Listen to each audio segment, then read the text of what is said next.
Nyarlathotep, Howard Phillips Lovecraft. El caos que se arrastra. Yo soy el último. Contaré al oyente desocupado. No recuerdo distintamente cuándo empezó todo, pero fue hace meses. La tensión general era horrible.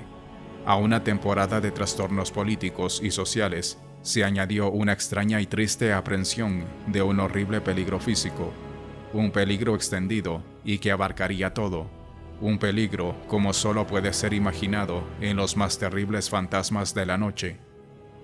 Recuerdo que las gentes iban y venían con rostros pálidos y preocupados, y susurraban advertencias y profecías que nadie se atrevía a repetir conscientemente o a reconocer en su fuero interno que habían oído.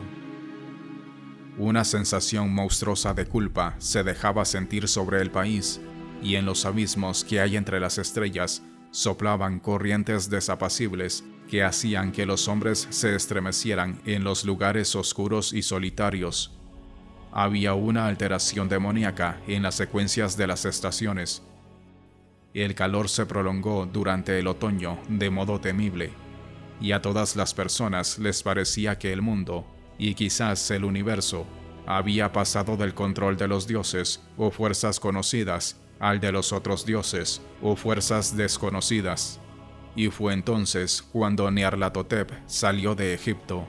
Nadie sabía quién era, pero era de la vieja sangre nativa y tenía el aspecto de un faraón. Los fellahin se arrodillaban cuando lo veían, y sin embargo no sabían por qué. Él decía que había surgido de la oscuridad de 27 siglos y que había oído mensajes de lugares que no estaban en este planeta. Nyarlathotep vino a los países civilizados, moreno, delgado y siniestro, siempre comprando extraños instrumentos de cristal y metal y combinándolos para formar instrumentos aún más extraños.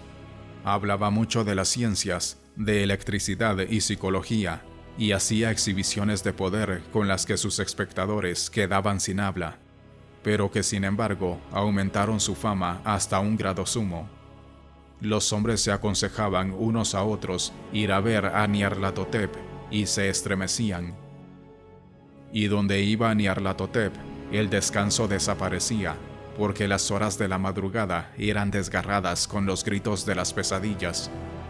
Nunca antes los gritos de las pesadillas habían sido un problema público semejante, y ahora los hombres sabios casi deseaban prohibir el sueño en la madrugada para que los alaridos de las ciudades inquietaran menos horriblemente a la pálida y lastimera luna que brillaba con luz tenue y vacilante sobre aguas verdosas que se deslizaban bajo puentes y viejos campanarios que se derrumbaban contra un cielo enfermizo.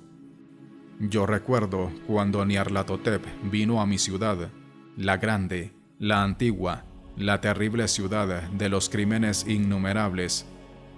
Mi amigo ya me había hablado de él y de la irresistible fascinación y encanto de sus revelaciones, y yo deseaba ardientemente explorar sus más recónditos misterios.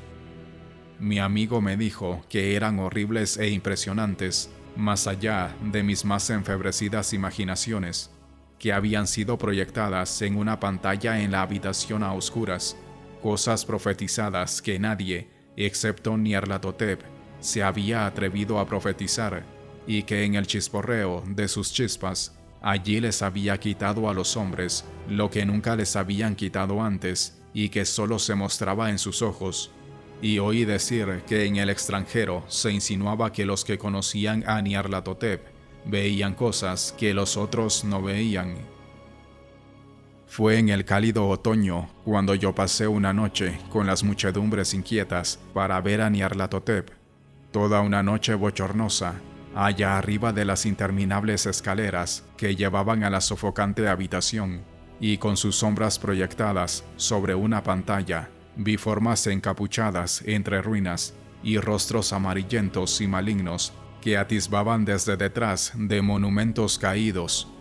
Y vi al mundo batallando contra la oscuridad, contra las oleadas de destrucción procedentes del espacio infinito, arremolinándose, agitándose, forcejeando en torno de un sol que se apagaba y enfriaba.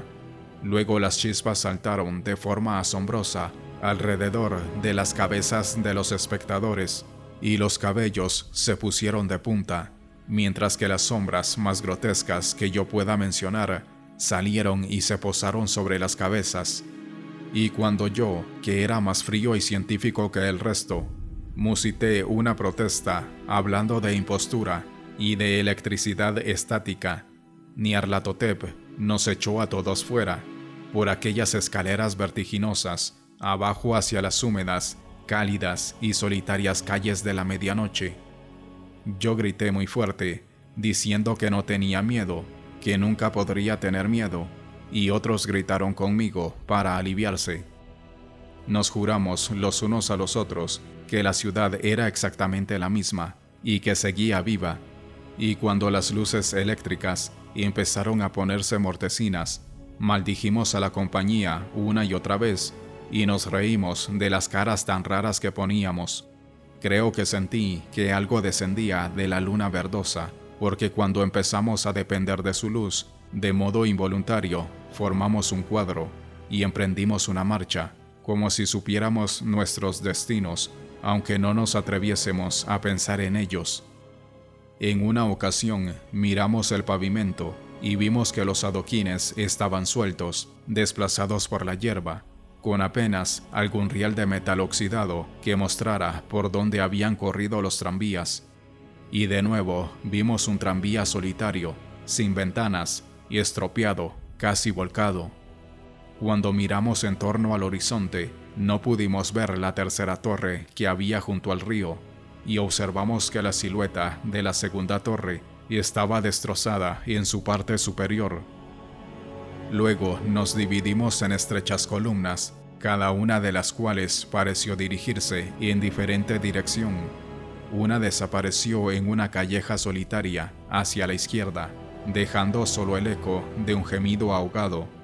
Otra bajo una entrada del metro casi tapada por los hierbajos, aullando con una risotada de loco. Mi propia columna fue chupada hacia campo abierto, y entonces sentí un escalofrío que no era propio del cálido otoño, porque cuando llegamos con paso furtivo al oscuro páramo, vimos que nos rodeaba un infernal brillo lunar de nieves malignas, nieves sin sendas, inexplicables, barridas a ambos lados en una sola dirección, donde había un torbellino de lo más negro, a pesar de sus muros relucientes. La columna pareció muy fina, mientras camino pausada y penosamente, de modo soñoliento, hacia el torbellino.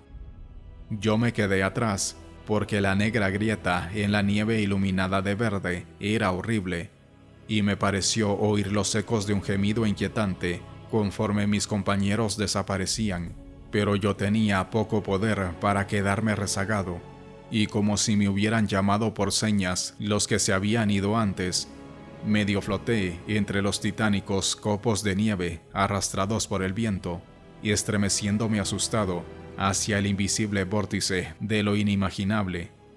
Sensible a mis gritos, delirando torpemente, solo los dioses que fueron podrían explicarlo.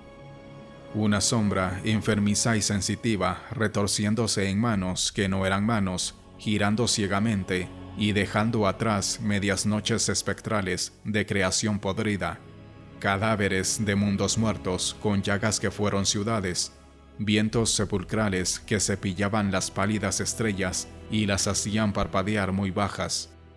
Más allá de los mundos, vagos fantasmas de cosas monstruosas, columnas medio entrevistas de templos no santificados que descansan en rocas sin nombre bajo el espacio y que alcanzan hasta los vertiginosos vacíos que hay por encima de las esferas de luz y oscuridad.